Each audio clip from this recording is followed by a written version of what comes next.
when you see thousands of people that are innocents that got killed by drones, 1 million innocents killed in Iraq, if that's not a crime against humanity, what is a crime against humanity? A lot of shit comes up that people would want to vote on, like the bailouts, the war, all things of this nature. There's a lot of things that people would like that's going to affect us. We would like to vote on this, but you don't get to vote on it. You get to vote on a representative. These people are going to represent you once they get into office. And think about some of the laws that are in place to protect corporations. Think about some of the laws that are in place that fuck people over every day. They wouldn't be there if people were voting for them. We all have this desire to have someone lead us. We all have this feeling where we need someone who's smarter and wiser, who represents us. You know, and when you're really fucking dumb, the problem is really dumb people, they get a say in everything too. And they're subject to a lot of tricks.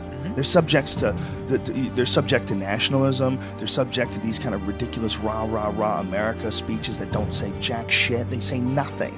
It's all just this cheerleading fucking event. And they're subject to it. They can't help it. They're dumb. They don't know they're being bullshitted. They grew up around dumb people. They go to work with dumb people. There's no one in their family that's interesting or asks any questions at all. And they just get sucked right into it, man. This society is so greedy, we're willing to go to war. We're willing to go places and send these big metal machines that kill people and fuck people up just so we can make more money. And the way our society is set up, I mean, I've heard it argued, and argued successfully, that our society runs on war.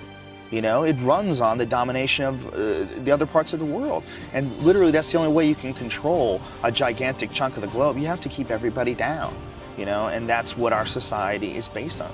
We can't be fighting over each other because, you know, this guy's like 1 million people die in Iraq, and everybody goes, hey, as long as it doesn't happen over here. But it is, right. That is over here. It's just over here, over there. It's the same thing. It's some people you don't know that were born somewhere else who fucking got jacked.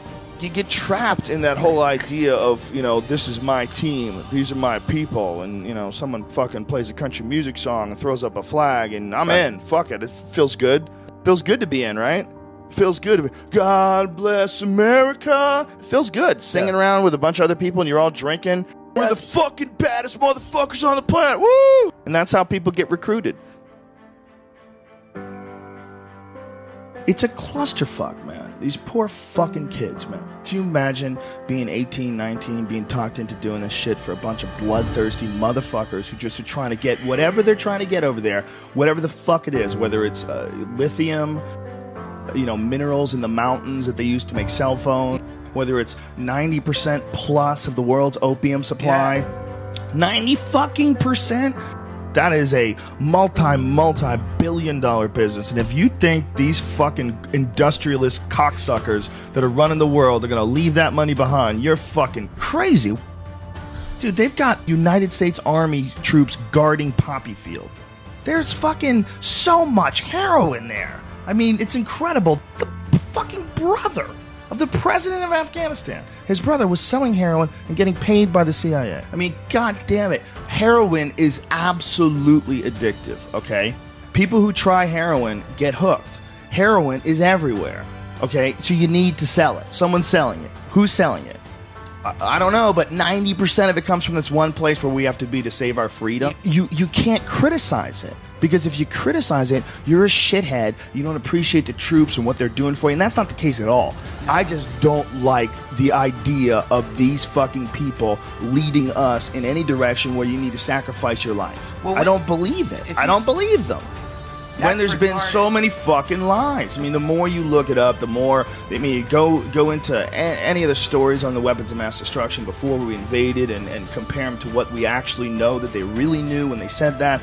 It's like they did it on purpose. They wanted to get in there for whatever fucking reason. And if it's some crazy, the world is going to end if we don't stop this, but we can't tell you shit, like, I would love to believe you. I would love to believe that the reason why you're not telling us exactly what the fuck is going on is because you're really protecting us from some insanely evil thing that if we knew about it, society would collapse. But our strong, brave, powerful leaders are going to guide us without our knowledge. I would love to believe you. If you weren't all full of shit.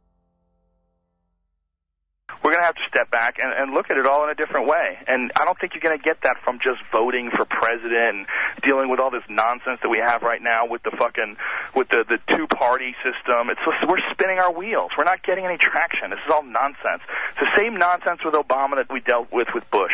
Special interest groups controlling what people say and do and what direction the country goes in and save us from the bad guys. Shut the fuck up, man. It's the same nonsense. Operation Northwoods was something that was plotted out during the 1960s, signed by the Joint Chiefs of Staff, where they were going to fake terrorist attacks on American civilians and blame it on the Cubans so we could go to war with Cuba.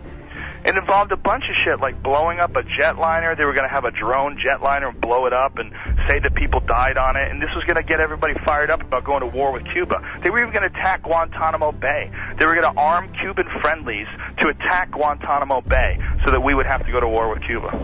This is like our own government. They plotted this out. This is like real shit. I remember when I saw JFK, the Oliver Stone movie.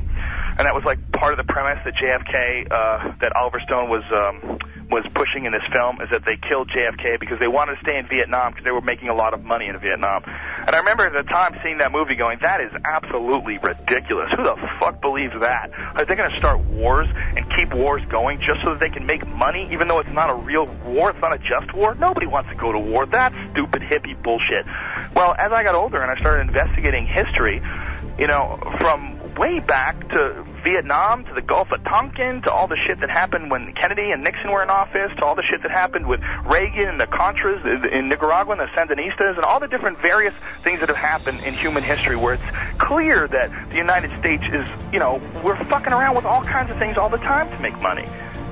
And that there's a bunch of people that are profiting off of war.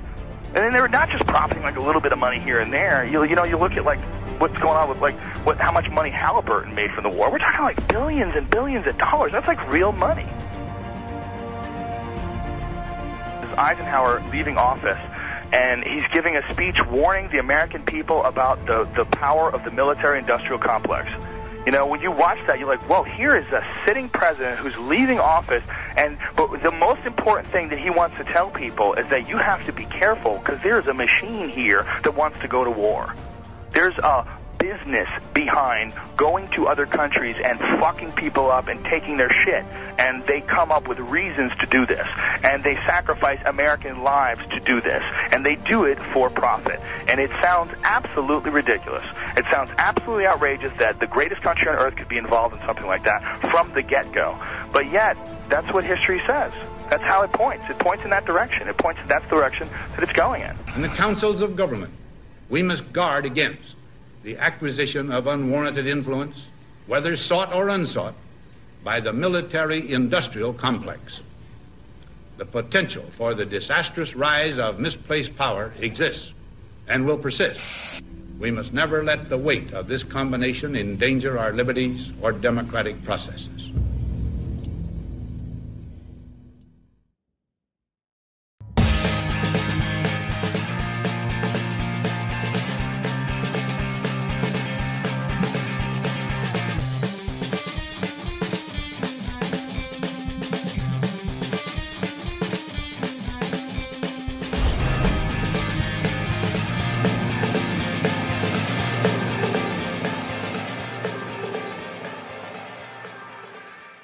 Tower 7 disturbs me the most. That Tower 7 just went whoosh, just like a controlled demolition.